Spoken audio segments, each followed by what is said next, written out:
Hello, everyone. Welcome to the 17th episode of The Greats of History, the podcast where we get to know people with the epithet of the Great and try to get past the honorific and understand who they were, what they did, and why some people seem to like them so much. I'm grateful that you're here.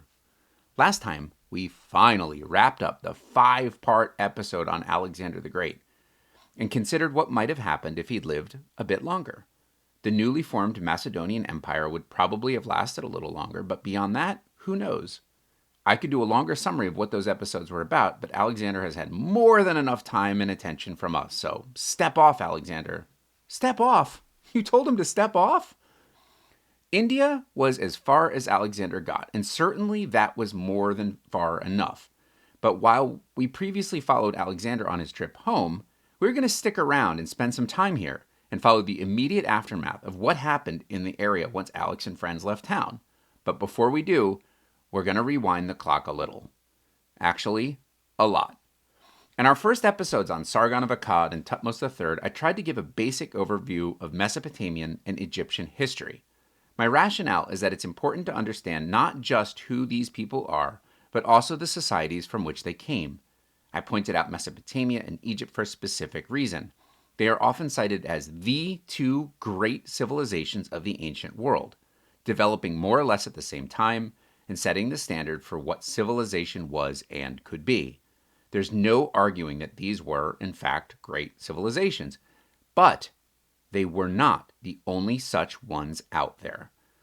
One theme I've hit on from time to time is the allure of discovery, that I find the idea of finding or unearthing long-lost peoples or cultures to be almost romantic. To me, the idea that a civilization is out there, buried beneath the surface, waiting to be found again, it just makes my heart rate quicken.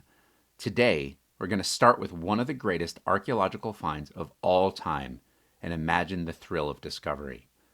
So far in this series, we've stayed pretty close to great river systems. The story of the ancient Near East wouldn't be possible without the life-giving waters of the Nile, the Tigris, the Euphrates, etc. This makes intuitive sense. Rivers offered water for irrigation and for drinking, they eased transportation, and offered natural defense. Great rivers, and the civilizations to which they gave rise, go hand in glove. The origins of the great Near Eastern civilizations of Egypt and Mesopotamia get all the attention, and they rival one another for top billing as oldest and best. It turns out, though, the Near East wasn't the only game in town.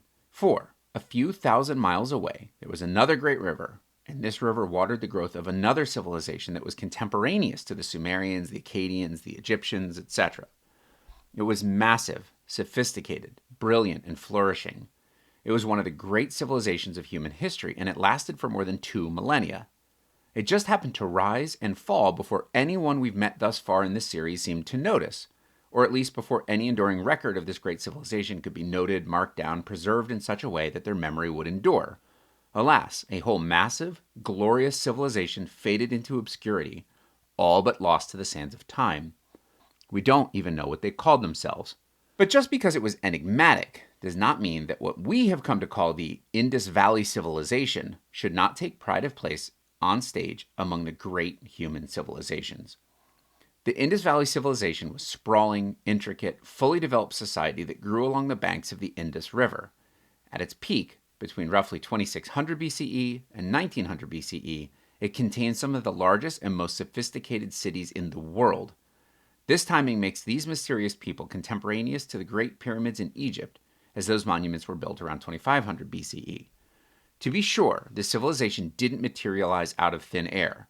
Rather, it developed from predecessor societies who date back into the fog of prehistory. People have been in India for a long, long time, likely around 65,000 years. Settlements dating between roughly 7,000 BCE and 5,000 BCE have been unearthed by archaeologists. But it was the Indus River Valley civilization that marked the big leap forward for its people, similar to what we think of with the Egyptian and Mesopotamian cultures, when societies grew in complexity and scale. Despite the size, scope, and sophistication of these remarkable people, they remained almost completely unknown until the 1920s. Imagine only discovering the extensive ruins of Egypt 100 years ago. Sorry, I know I'm dwelling on this, but to me, the idea that people have only just been discovering one of the greatest civilizations in human history is mind-blowing. What else is out there waiting to be discovered? Even once the material remains of the culture began to attract attention, it was for all the wrong reasons. People began noticing the ruins of the Indus Valley civilization in the 1840s when British colonialists started building railroads in India. No one really stopped to check the antiquity of what they were finding. The buildings were so well built, the infrastructure so well engineered, that the colonists dismissed the ruins as recent. They failed to give credit to the ancients for their sophistication, and rather than preserve the archaeological wonders, started raiding the ruins for bricks to use in other projects. Now, this is horrifying for me to think about. Thus, the rediscovery of the Indus Valley civilization happened, and even the discoverers failed to take notice. They found one thing, but thought it was something else. It took almost a century more before people stopped to think about these strange ruins. Then, in the 1920s, someone stopped to ask, just what are we looking at here? Once people took the time to notice, they realized that this civilization was much older than previously suspected, and it was huge. Ruins were suddenly everywhere. The more archaeologists looked, the more they found. Discoveries piled on top of one another at a dizzying pace. Cities and settlements were everywhere. The Indus Valley civilization was more widespread, covered greater territory than its contemporaries down in Egypt or over in Mesopotamia. More than simply pervasive, the cities of this civilization demonstrated some of the most sophisticated urban planning, infrastructure, water management, engineering, you name it. Their art and their artifacts demonstrate tremendous skill. Their understanding of metalworking was masterful. This was an extremely advanced society. Today, more than 1,000 Indus Valley sites have been identified. Only a fraction have been excavated. One of the largest cities on Earth so far, Mohenjo-Daro, was likely one of the largest cities in the world at the time. And yet, even as the size and scope of this civilization become apparent, it remains deeply enigmatic. Despite finding several thousand artifacts with its elaborate pictographic writing system, the language and meaning of the Indus Valley civilization remains undeciphered. It appears that this massive and supremely advanced civilization declined and fell and left no awareness of its existence in the consciousness. Imagine losing Egypt. So, how, might you ask, did such a mighty civilization just slip away? Some have theorized that a violent group of nomadic invaders overwhelmed the cities, slaughtered everyone, and generally triggered a decline from which the civilization never really recovered. This has been increasingly rejected. While migrations of nomadic people did occur in the region, these seem to have happened after the Indus River civilization was either in terminal decline or already collapsed. So what happened? The answer seems more prosaic. Shifts in weather patterns made the large-scale farming necessary to support large urban centers more difficult. You'll remember from prior episodes that agricultural surplus is a prerequisite for specialized labor in hierarchical societies. The same can be true in reverse, and the declining agricultural productivity led to a gradual decline in major urban centers, and people drifted into smaller agrarian settlements. Climate change, disease, desertification all led to the dissipation of the civilization. Knowledge of its writing system was lost. Cities fell to ruin, then were covered up by sand and silt. People just eventually forgot. There are certainly a lot of theories out there about the Indus River Valley civilization. It makes sense, I think. A massive, sophisticated civilization that was lost to the sands of time until just recently will evoke a lot of speculation. The scholarship on this society is ongoing. New discoveries are being made all the time, and it's a subject worth tracking, if you are so inclined. I've invested these few minutes talking about it for several reasons. 1, I think it's intrinsically interesting. 2, the Indus Valley civilization is every bit as deserving of a review as the early history of Near Eastern societies that we've covered in previous episodes, even as we know much less about it at this point. And 3, as we get closer in time and history to our great of this episode, understanding who came before him is always useful. But I need to confess something to you all. This podcast is about to enter uncharted territory. There is very little risk in talking about, say, the Egyptian god Amun, the Babylonian Marduk, or the Hellenic Zeus. There aren't many people who consider these gods central to their faith, and talking about Marduk isn't terribly controversial. And while we have briefly addressed the origins of contemporary faiths such as Judaism and Zoroastrianism, we've done so on a very tangential basis. We've not deeply plumbed the depths of these faiths, their sacred texts, or how they shaped or influenced world events. To be clear, all of the people we have discussed so far had religious beliefs of one form or another. Certainly, they all sought to legitimize their actions through their relationship with the divine. But as we get deeper into the story of Ashoka and the society from which he came, we are going to take a big leap into the development of several major current world faiths. For, as we will soon see with Ashoka, his relationship to his faith was a key driver of his actions, and therefore we need to understand that faith. My overwhelming goal in doing so is to be respectful of the faith he held and the faiths that are held by so many today. At the same time, this is not a history of religion. Just as I may have summarized certain aspects of the development of, say, Sumerian society, I may also do so with the development of, for example, Hinduism and Buddhism. There's a reason I put this qualifier in at this point. We're about to get into events that do speak to the formation of faith systems, and these may have their origins in the period following the decline and collapse of the Indus Valley civilization. Okay, back to the story.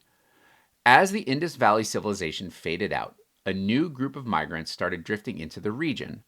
Around 1800 BCE, the Indo-Aryan people began a long, ambling migration, which would eventually lead to their settlement in the Indus and Ganges River plains. If you remember back to our first episode on Cyrus the Great, we talked about the Aryan origins of the Persian people. The Indo-Aryans were a branch of the same great group of nomads. The Indo-Aryans and the Indo-Iranians branched off from one another sometime around 1800 BCE. The Indo-Aryans, the main people of our story today, had moved here and there, drifting southeast over the centuries. This brought them into contact with local cultures, in particular those from the region of Bactria on the eastern edge of what would eventually become the Persian Empire. With each stop in their journeys, the Indo-Aryans encountered local people and they accumulated a wide range of distinct cultural and religious beliefs. Eventually, by 1500 BCE or so, the Indo-Aryans had settled in what is today northern India, establishing small agricultural and pastoral societies. Incidentally, the word Aryan means noble people in Sanskrit. Between 1500 BCE and 1000 BCE, the Indo-Aryans diffused across the Indian subcontinent, first southeast through the Ganges River plain, then further south across the Deccan Plateau, the geographic center of India. As the Aryans, and we could drop the Indo for now because they're the only ones we're talking about, moved through the Ganges River plain, they began to look around and realize that this wouldn't be such a bad place to stop wandering and settle down. They began to cut down trees, build homes and farmsteads, and settle into a less nomadic lifestyle. They'd been migrating for about 1,000 years. They earned a break. The Aryans migrated with all their movable possessions in tow, but they brought more than material goods. Over the course of their long migration, the Aryans had come into contact and intermingled with many different peoples and their customs. These ideas infused their worldview and created something wholly distinct and new. By the time they were settling down into agrarian societies, the Aryans had developed their own complex religious system. They codified these into sacred texts called the Vedas, which translate from Sanskrit as knowledge. The oldest of the 4 canonical Vedas is the Rig Veda, or Praise of Knowledge. The Vedas outline the spiritual world of Aryan society, including prayers, hymns, mantras, rituals, sacrifices, ceremonies, meditation, knowledge, philosophy, just to name a few. The Vedas are important in so many ways, but not the least of which is that they would provide the foundational text for Brahmanism, the religion of the Aryans, which would, in turn, influence the development of Hinduism. So, as the Aryans settled down, they did so with an intricate spiritual and cosmological system. Tribes established villages, villages morphed into cities, cities gave rise to kingdoms. An Aryan tribal chieftain was called a Raja, and he was supported by a council of elders composed of leaders from other prominent families. The Raja's authority was derived from his ability to protect his people, an urgent necessity in a world of frequent local and regional conflict. As the society developed, the chieftains evolved into kings called Maharajas. They were obligated to follow the social norms and laws that govern the actions of people at all levels of Indian society, called Dharma. Thus, as a new religious culture was established, so too did a distinct political hierarchy take root. Of course, the Aryans didn't spread across an empty landmass. There were a wide range of people with complex societies, languages, customs, etc. already there. The Aryans developed and maintained political mastery over other groups, in particular, the indigenous Dravidian people, and, in time, this intermingling crystallized into the class distinctions that today we call the caste system. Of course, these are very quick summaries of the development of an extremely complicated religious and social system, one that are still evolving to this day. It may come as no surprise that these topics are the subject of intense scholarly debate. From time to time, I've tried to point out areas in this series that might be worth further exploration if you find the topic interesting. The origins of Hinduism, the establishment of Indian social structures, the interaction between the Aryans, Dravidians, and other people. These are all deeply interesting. But for now, we have to hit pause on that and take a peek at something else happening just a bit further north. In what is now Tibet, a king listened as a prophecy was given at his son's birth. The boy, the king was told, would grow up to either be a mighty king or a renowned spiritual leader. The king was delighted. He would have a successor to continue ruling and even elevate his kingdom. But, just to be sure that the son didn't accidentally become a preacher, the king sheltered his son from the world outside the palace gates. The prince, who was born sometime around 563 BCE, lived a life of luxury and splendor. The king went to great lengths to make sure his son only knew pleasure, who never knew suffering or experienced anything even unpleasant or unsatisfying. For nearly 3 decades, nothing that could upset the prince was allowed to cross his path. But, slowly, the prince, named Siddhartha Gautama, felt that there must be more to the world than this sheltered life.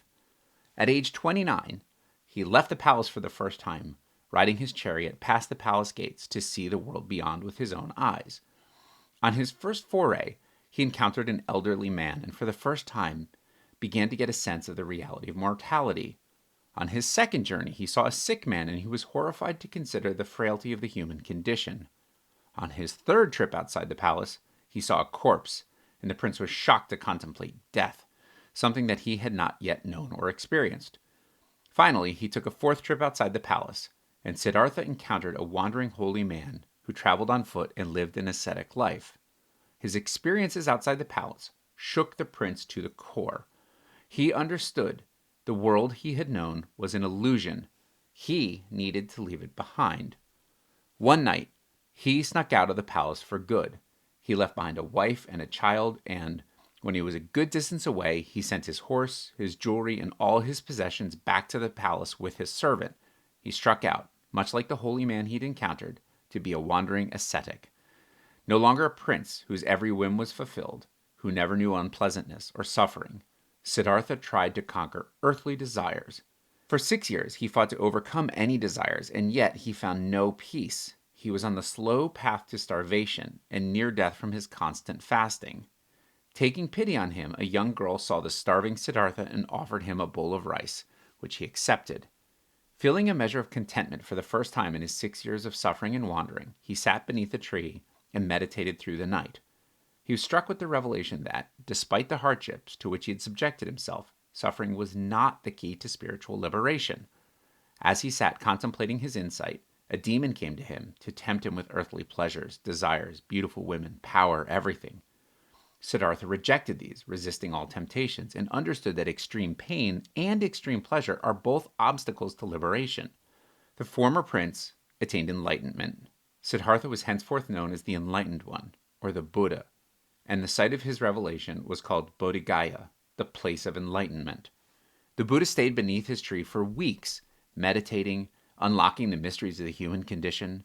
His enlightenment led him to understand that there are 4 noble truths that we all must understand. The first is that life is suffering. The second is that the cause of this suffering is desire or craving. The third is that the way to eliminate suffering is to eliminate or let go of desires or cravings. The fourth and final noble truth is that there is a path to attaining the elimination of suffering. To the Buddha, this path was not mysterious. The Eightfold Path is one anyone could walk down. A traveler on a spiritual journey, someone seeking the enlightenment of the Buddha, must practice 1. Right view. Reality and suffering are interconnected. The right view requires one to understand this relationship. 2. Right intention. One must resolve to act with positive intention, to abandon the material pleasures of life, to pursue spiritual discipline, and to wish no harm to others. 3. Right speech. No lying or abusive, insulting, or divisive language. 4. Right action. No behaving in such a way so as to cause harm to others, including injuring or killing, stealing, abusing, raping, assaulting, etc., anyone else. 5. Right livelihood. A living must be earned ethically and honestly. No trading in weapons, poisons, stolen goods, people, etc. 6. Right effort. Apply yourself. Try.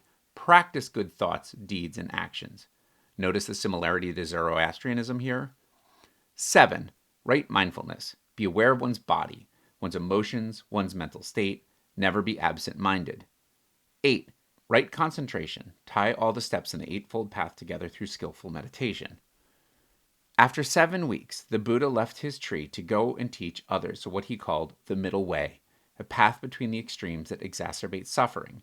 He gave his first sermon in a deer park in a place called Sarnath. The teachings of the Buddha spread quickly. An inveterate wanderer, he spent the next 45 years sharing his wisdom, aiming to help others attain enlightenment. When he died at age 80, in or around 483 BCE, he broke free from the cycle of death and rebirth and attained nirvana. The sites from his life and teaching became places of pilgrimage. Shrines were erected and reverential followers have been visiting for millennia. Much as my introduction of Brahmanism, and thus the origins of Hinduism, were all too brief in summary, this too gives the basic outline of the establishment of Buddhism. One thing worth noting when considering the developments of these systems of belief is the differences in how they approach social status. In Brahmanism, there is an order, a hierarchy. Brahminical religion outlines the parameters of the caste system, and the upper echelons of society practice this faith in part to reinforce the self-evident nature of their social supremacy. Buddhism, on the other hand, gave each of its adherents a direct path to enlightenment and the opportunity to break free of the cycle of death and rebirth that led to so much suffering. Buddhism dispensed with the rigid structures of social hierarchy. As such, Buddhism gained faster acceptance with the lower social orders, while Brahmanism was the preferred system of the elites. This is not intended as a history of these religions. Rather, what has been covered so far is to provide context for what's to come. These competing faith systems will loom large in the story of Ashoka. Religious systems were not the only thing developing in ancient India. By the 4th century BCE, the continued development of political systems gave rise to kingdoms and dynasties. Around 345 BCE, one such kingdom expanded to take control of the northern part of India. The Magadha Empire was a formidable kingdom that conquered predecessor kingdoms to consolidate power and control in all the fertile lands of the Ganges River plain. By the time Alexander came calling in the west, the Nanda dynasty ruled Magadha. Their empire was rich, powerful, and militaristically strong. It was the prospect of initiating yet another war with yet another kingdom that caused Alexander's troops to dig in their heels and say no more. The troops preferred risking mutiny against Alexander than to fight the Magadha Empire. They were exhausted. They left the Nanda dynasty to their regional dominance and started the long march home. Recall that when Alexander pushed as far east as his exhausted troops would go, he'd made it into India and tussled with the legendary warrior king Porus, who ruled on the western edge of India, in and around the Hydaspes River plain. I say legendary because, frankly, we don't know who he was or much about the kingdom that he ruled. The only information we have is from Greek chronicles. There is no surviving Indian record of him, so we're left guessing a bit. What is certain is that even when the Macedonian army receded back to the west, the impact of the Greek culture remained. From an administrative point of view, the Greeks were gone in the blink of an eye, but the ideas they brought with them lingered. Alex and company left town in and about 325 BCE. Ostensibly, Alexander had claimed victory in the battles he fought in the region, and he appointed local satraps to administer his new territory. In reality, there was no way Alexander could project and maintain his power this far from home. He left some people in charge, but they were more focused on fighting over the scraps of Alexander's kingdom upon his death, and a power vacuum ensued. And if you're wondering, what happened to Porus, the noble warrior king that stood up to Alexander? We learned last week that Alexander was so impressed that he restored Porus to his kingdom, and even helped him expand into new territory. The only ancient source we have says that Alexander's appointed satrap murdered Porus after Alexander left. This is speculative, and no one really knows. This could be a convenient way to exit someone of questionable historicity out of the record. Or it's an allegorical interpretation of history to demonstrate how ruthless Alexander's successors, called the Diadochi, were. Either way, there was a power vacuum in the west. The Nanda Empire ruled the north and east of India.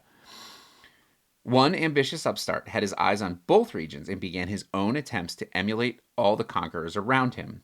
We are about to meet a transformative figure in Indian history, but one whose origins are shrouded in legend.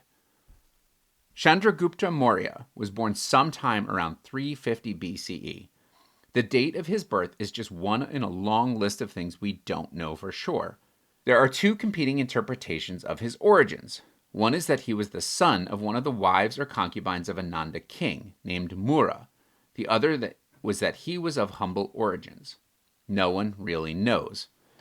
The catalyst for his eventual rise to power was not his own ambition. Rather, the young Chandragupta seems to have caught the eye of an administrator in the Nanda court named Chanakya.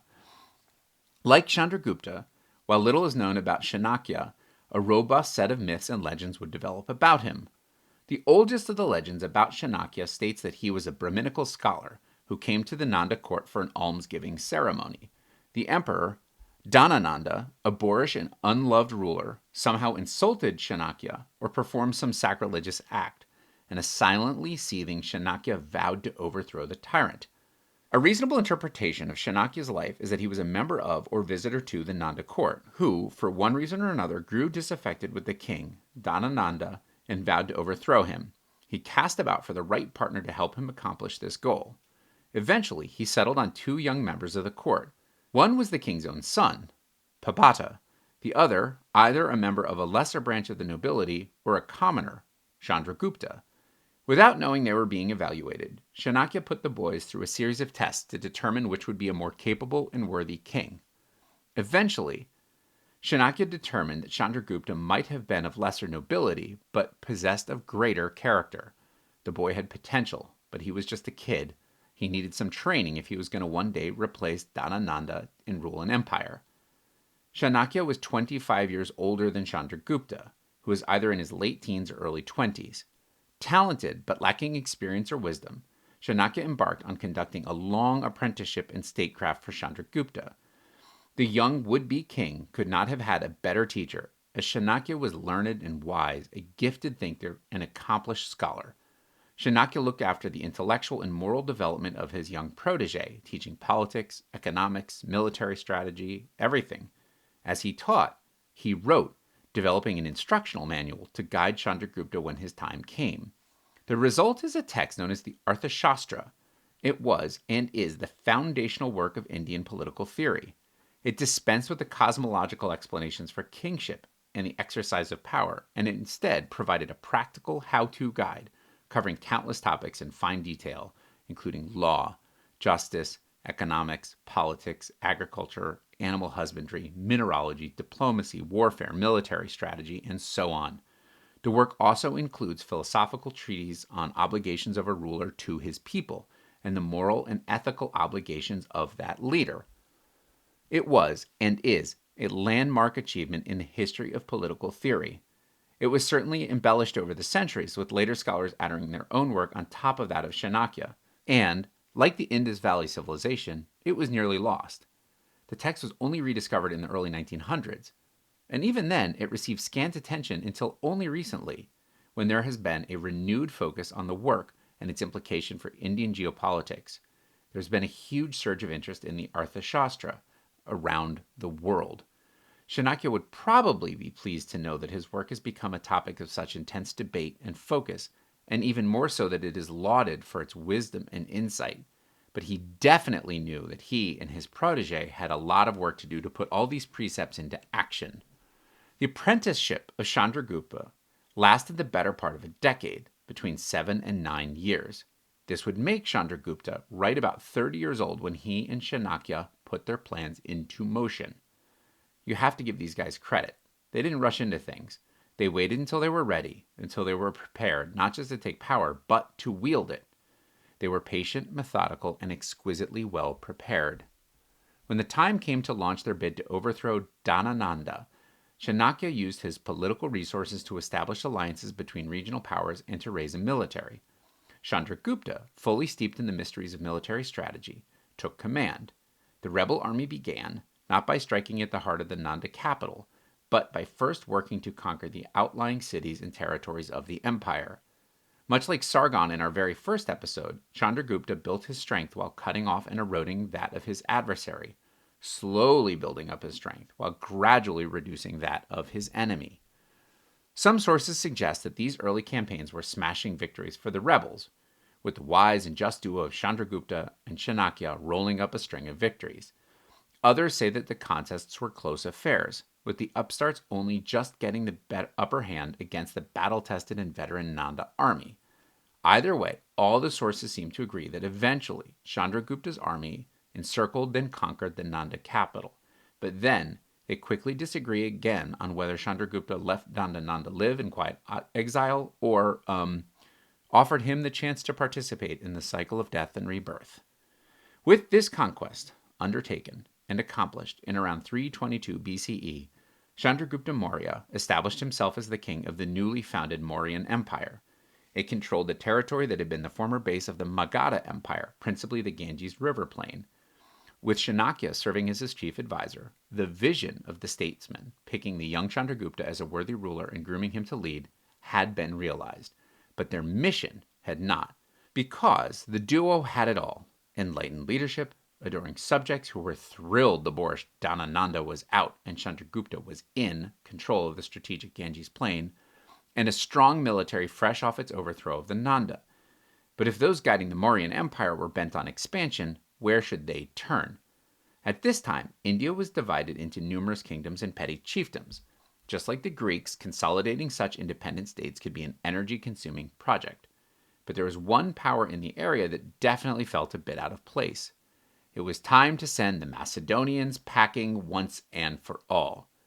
In the northwest of India, the Macedonians had held onto the territory they had fought so hard to gain. It's possible that the commander left behind by Alexander had indeed killed Porus, because there's no further mention of him. Either way, the satraps that had been appointed to look after the area by Alexander were on the far-off fringes of the Macedonian Empire. And after Alex kicked it, yes he could, he was gone. Go on then. And his successors fought a bitter and bloody civil war to establish their own kingdoms. Chandragupta, with Chanakya at his side, marched his armies right into the teeth of the Macedonian occupiers' turf and drove them out with swift efficiency. By 317 BCE, the last of the Greco-Macedonian occupiers were out of India, and Chandragupta had roughly doubled his holdings. One of the big winners that emerged from this post-Alexandrian civil war was a general named Seleucus, an infantryman that had risen steadily through the ranks. Seleucus made a big play in the power grab and eventually came to rule an empire roughly commensurate with the Persian Empire. In other words, the Seleucid Empire was huge, and it stretched all the way southeast to India. It had taken Seleucus a lot of bloody fighting and ruthless betrayal to build his empire, so he was a little distracted when Chandragupta seized northwest India. But once he was stable on his throne, Seleucus wanted his turf back, or at least he wanted to check the expansion of the upstart Indian king and to protect his eastern flank. But unlike his former commander Alexander, Seleucus would have to contend with Chandragupta, his cunning advisor Chanakya, and the Mauryan army. In or around 306 BCE, Seleucus crossed the Indus River and invaded Chandragupta's territory. He ran into a brick wall. Not only did Chandragupta hold steady, he began driving the Macedonians out of India again. By 306 BCE, Seleucus realized that his efforts were in vain. He struck a treaty with Chandragupta to end the conflict, which included yielding Seleucid territory to Chandragupta in exchange for 500 war elephants, which Seleucus would use in his ongoing feuds with the other Macedonian kingdoms. Seleucus started out wanting to push his boundaries further east. His campaign, driven by the excellence of Chandragupta and Chanakya, had the opposite effect. The Mauryan Empire expanded as a result of this invasion to its northwest, pushing past the west bank of the Indus River. I guess you could say it was getting pretty serious. Seleucus commissioned the diplomat Megasthenes to attach himself to Chandragupta's court. His work is now lost, but Megasthenes wrote a book called India, which was the first book about India written by a Western author and did much to demystify the country and its people for the Hellenic world. This relationship broke India out of its historical separation from the Western world. Through his military victory and the post-war diplomatic settlement that followed, Chandragupta plugged the Mauryan Empire, and thus India, into a global network of trade and commerce that would help integrate into what eventually would become to be known as the Silk Road. The elephants thrown into the treaty between Chandragupta and Seleucus, by the way, proved decisive in an epic battle between Greco-Macedonian kingdoms in which Seleucus led a coalition that obliterated their rivals, so in the end, he did okay. When I say there's as much to say about the fighting that happened after Alexander's death as there is about what happened when he was alive, I meant it. This gives me an idea. Anyway, following this martial feat, Chandragupta now had a vast kingdom which controlled both the Indus and Ganges River plains and stretched across the northern arc of India, from the Bay of Bengal in the east to the Arabian Sea in the west. The big swathe of territory in the south and central part of the subcontinent loomed large as the next target for Mauryan expansion.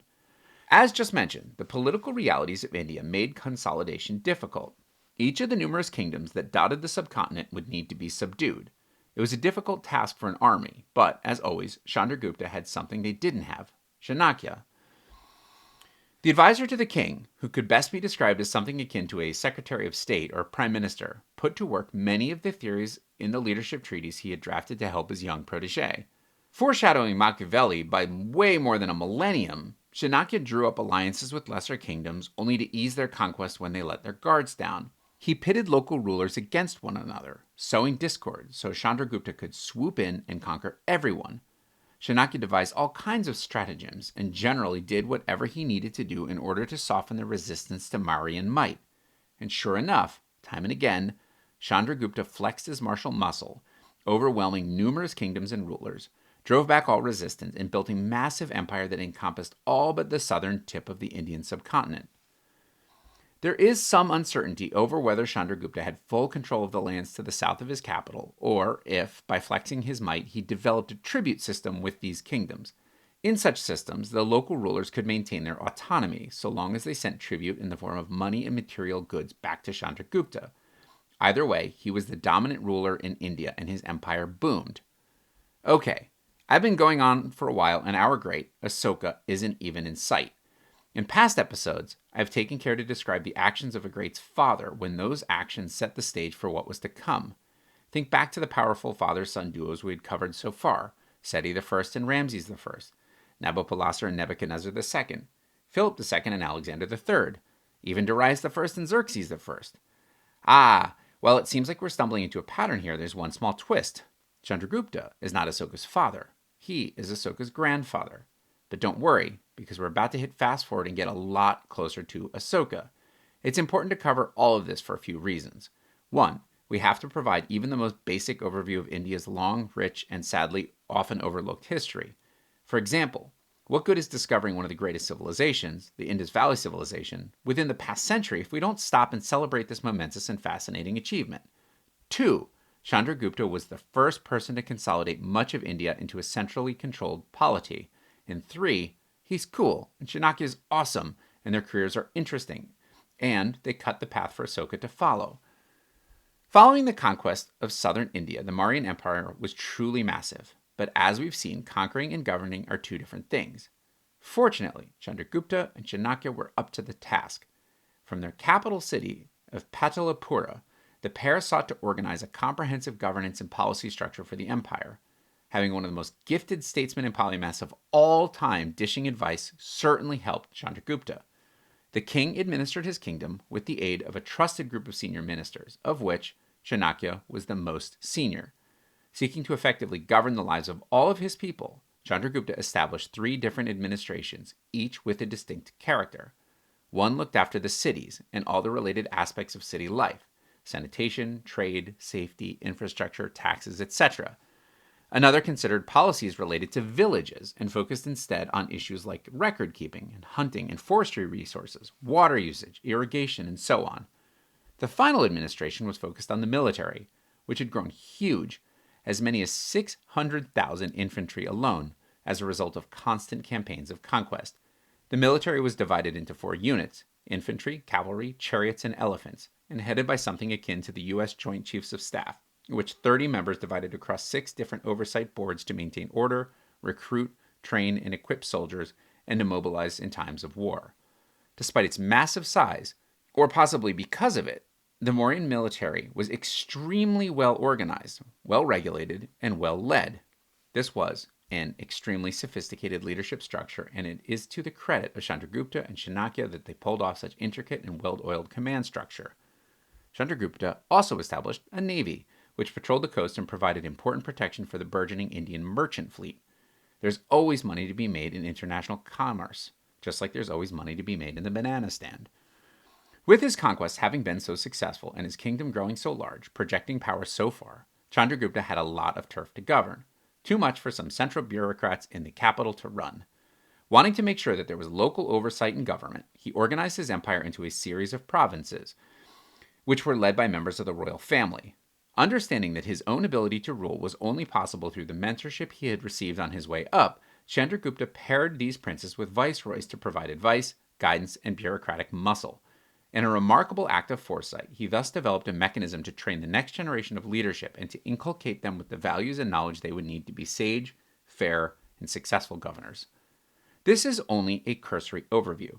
Suffice to say that Chandragupta and Chanakya took a series of rival kingdoms, consolidated them into a unified one, and developed an extremely sophisticated administrative system, one of the most well thought out and sophisticated in the ancient world.